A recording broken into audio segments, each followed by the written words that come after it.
What's up, guys? I'm LQ. This is the LQ Review. Thank you so much for joining me here at my YouTube channel. This is where we talk about all the geeky, nerdy stuff that we love to talk about. Movies, video games, comic books, TV shows, and right now I'd like to give you guys my review.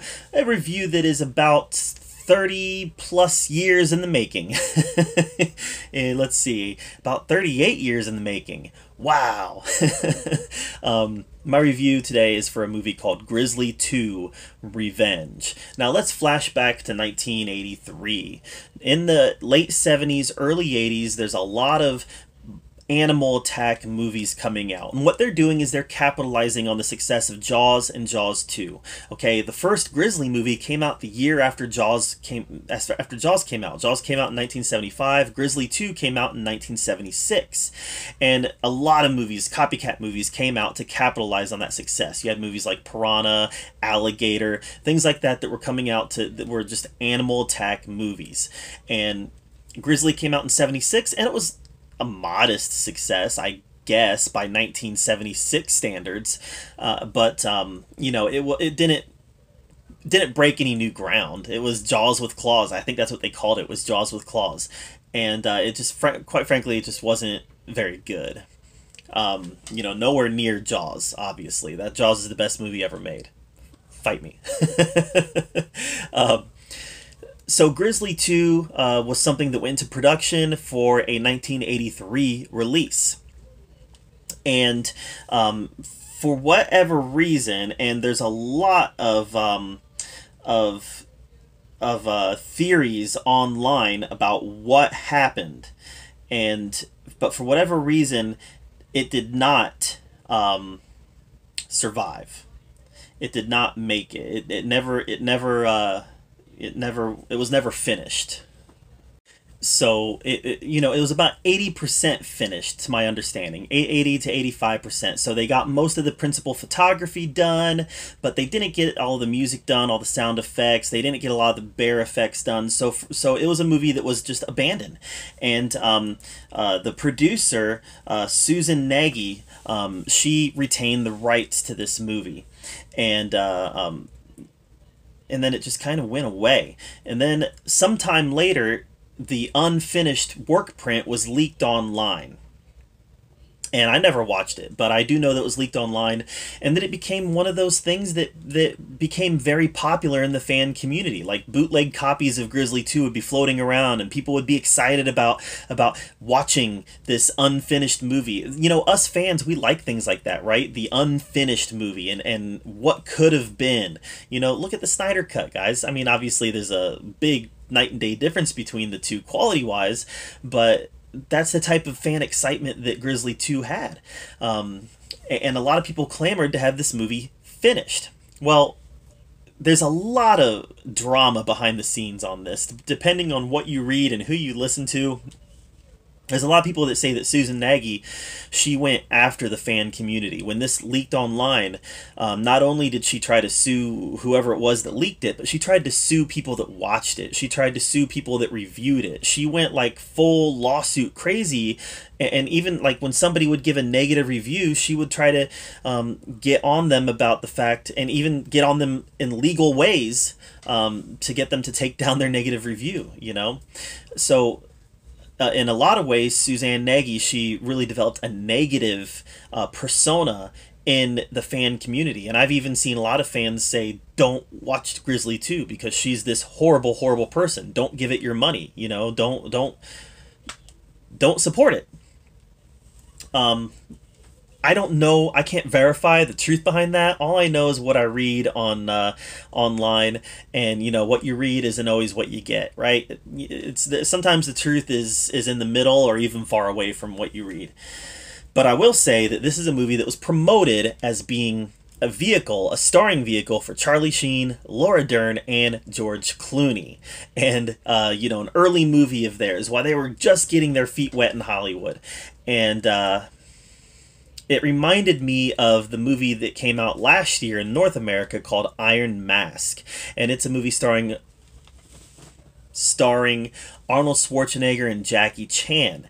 Well, the problem is that Arnold Schwarzenegger and Jackie Chan were not the stars of it. They were in all the promotional material, the posters, the trailers, all that, because they're big names. But the reality is that they had very small supporting roles.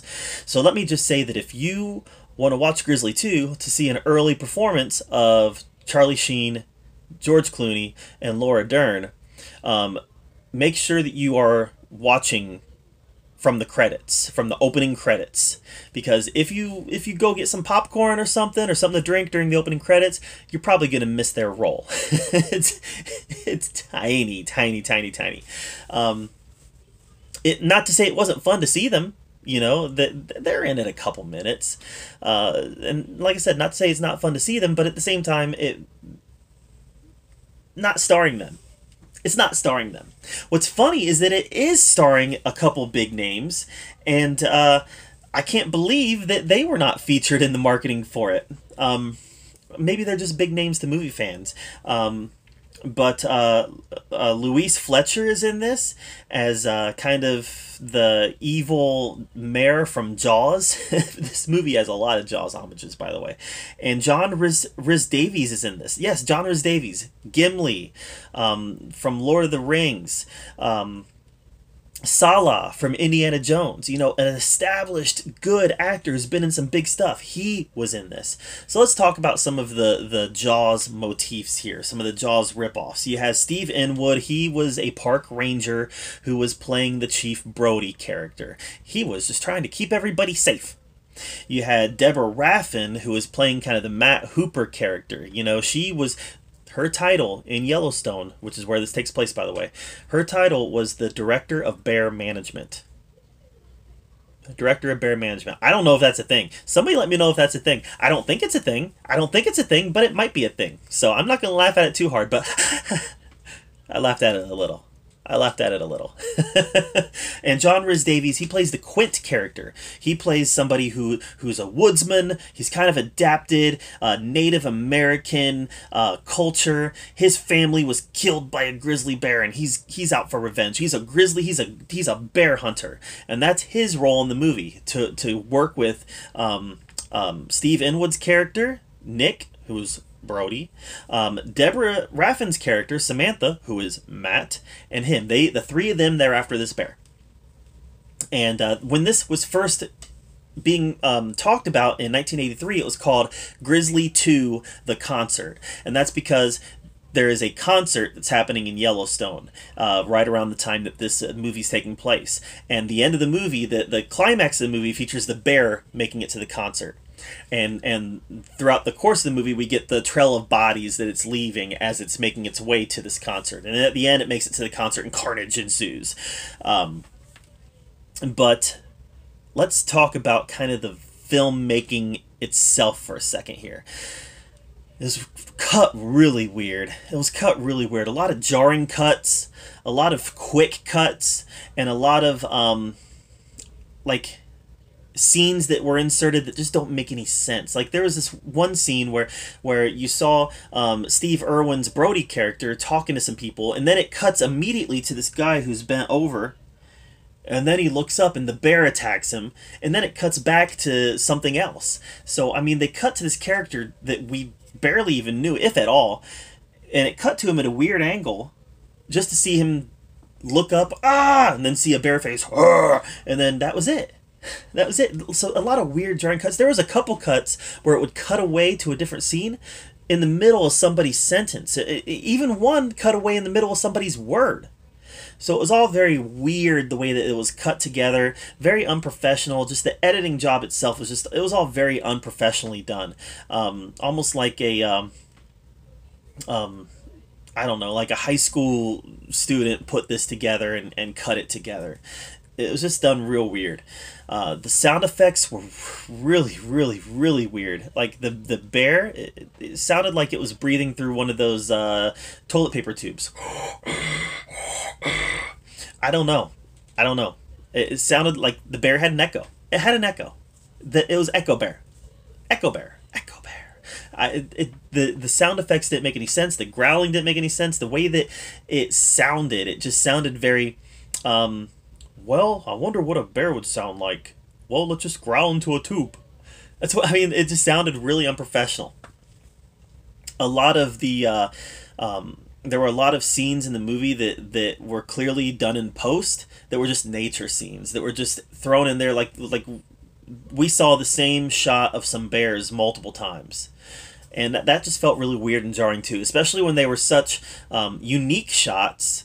When you saw them again, you were like, I saw that, I've seen that already. So that was really weird as well. I don't know if it was stock footage or what, but it was definitely a weird decision to have the same shot in there multiple times when they're giving us, nature overviews. Um, the the concert. Let's talk about the concert. My goodness.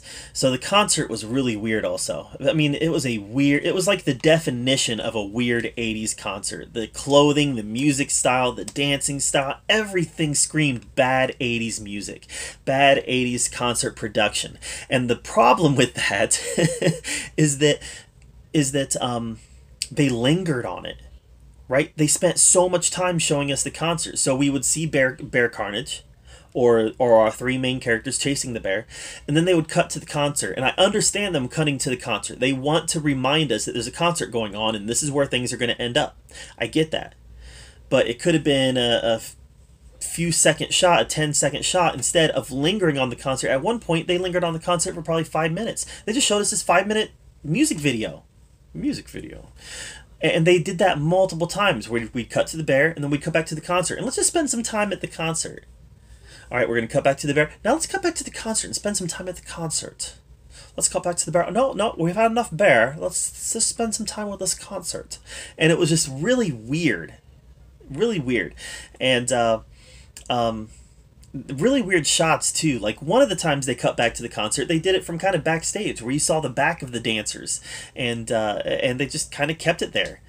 And so it was so the movie clocks in at about 75 minutes. And it was almost like the filmmakers knew that they should have cut the concert scene down. They should have cut out 90% of the concert footage. And I think that they knew that. But the problem was that they cut out all the concert footage and you've got a 60-minute movie. I think that's where they were at. They were like, well, if we cut out this concert footage, which we don't need, but if we cut it out, we're not going to be feature length. So we've got to keep the concert footage in to be feature length. I think that's where we were at, and it was just really weird. And it really took you out of the action, took you out of any suspense, as if there was any in the first place. But any suspense that there was, you lost it over here with these fools in white skin tight jacket or white skin tight unitards jumping around acting like idiots. It was really, really strange and weird. When the bear does get to the concert, again, very repetitive shots. It was almost like the bear had a camera mounted on its shoulder, and an animatronic bear, by the way, had a camera mounted on its shoulder, and you saw two views of the bear. You saw looking forward, looking sideways, looking forward, looking sideways, and when he looked sideways, you saw the view of the bear looking sideways, but you still had a straight view of what was happening. It was just a really weird decision again, to have that kind of viewpoint from the bear. Now you never see the bear in full body. All you ever see is its head or its paws. So I believe that's probably why that decision was made, because it gave a little bit more movement to something that wasn't there. It made it look like the bear was being mobile and moving around and whatnot, when it wasn't. It was really just this stationary animatronic head that had two movements. So I already talked about some of the Jaws homages, some of the rip-offs of Jaws. Well, it really literally does rip off Jaws also. If you have a keen eye for what you're looking for, there's a scene in the movie. Do we care about spoilers? We don't care about spoilers, right? We don't care about spoilers here. So there is a scene, the bear dies when the bear bites down on something electric. And when the bear bites down on the electric wire, we get a close-up. And the close-up is of the shark from Jaws 2 biting down on the electric wire. And we see that twice. We see that movement twice. And both times you see it, it is clearly a shark's mouth biting down on the electric wire. It's clearly the scene from Jaws 2 where we see the close-up of the shark biting the electric wire. Jaws 2, the scene from Jaws 2 of the shark biting the wire is intercut into Grizzly 2. It's the exact same. It was stolen footage. I'm telling you, it was stolen footage. Go watch it. Go watch it. Delegitimizes everything. I mean, it really made it feel like a complete and phony ripoff at that point. So what is there to say about this that's good? Not much. John Rhys Davies gives an earnest performance as the Quint character. It was fun to see him ham it up and chase this bear, this devil bear, and again, he gave an earnest performance and did a good job. You don't really know what his fate was because they left everything so open at the end. Once we realized what happened to the bear, they just cut away and it was over. And we don't know what John Rhys Davies' fate was. Something happens to him throughout the course of throughout the end, the final sequence, that could have killed him, but we don't know. We don't know if it killed him or not because they just decided to end it after the bear was dispatched. So it was just, again, really weird. Really weird. Steve Inwood gave a good earnest performance. Deborah Raffin did a good job. Louise Fletcher, who's like an Academy-nominated actress, she chewed up the scenery. Why was she in this? I don't know. But, so, the performances weren't bad. The problem was that there was just nothing here. There was less than nothing here to work with. There was negative stuff to work with here. But, you know, this is the type of movie where you don't watch it because you want to watch a horror movie or you want to watch a suspenseful movie. This is the type of movie you watch if you're a film fan and you want to see a movie that went wrong that at least got completed. It wasn't good, but at least it got completed. And so I'm going to say this. I'm not going to grade this movie. If I were to give this movie a grade, it would be an F. It would be, because it's a bad movie. But let me say this. If you are a film fan who's interested in how movies are made, you might get something out of this. Because there's a lot of... because number one, it's just kind of the novelty of a movie that's been finished 38 years later. There's some novelty to that. I'll admit that. But also, just... if you're a film fan who's interested in how films are made, there's a lot of examples in here of how not to make a film. And I think that was relevant as well for me while I was watching it. I was like, that's bad, that's bad, that's bad. Why'd they do that? Why'd they do that? So, yeah, there's value to watching this film if you're a film fan and interested in how movies are made. But if you're looking for a bear movie or a horror movie or a movie that's suspenseful, or if you're just looking to be entertained, skip it. Skip it. If you're looking for a bear movie, watch The Edge with Anthony Hopkins and Alec Baldwin. Great bear movie. Night of the Grizzly that was made in the 60s. Not a bad bear movie. There aren't a lot of good bear movies. Those would be the two that I would recommend. Skip Grizzly 2. Skip it. Just forget it exists. Just my take, though. What was your take on Grizzly 2 Revenge? Let me know in the comments down below. I would love to have a conversation about this movie. I would love it. While you're down there, make sure you subscribe to my channel. And as always, thank you so much for joining me here at the LQ Review, where we get to talk about all the geeky, nerdy stuff that we love to talk about. And until next time, we'll see you guys later.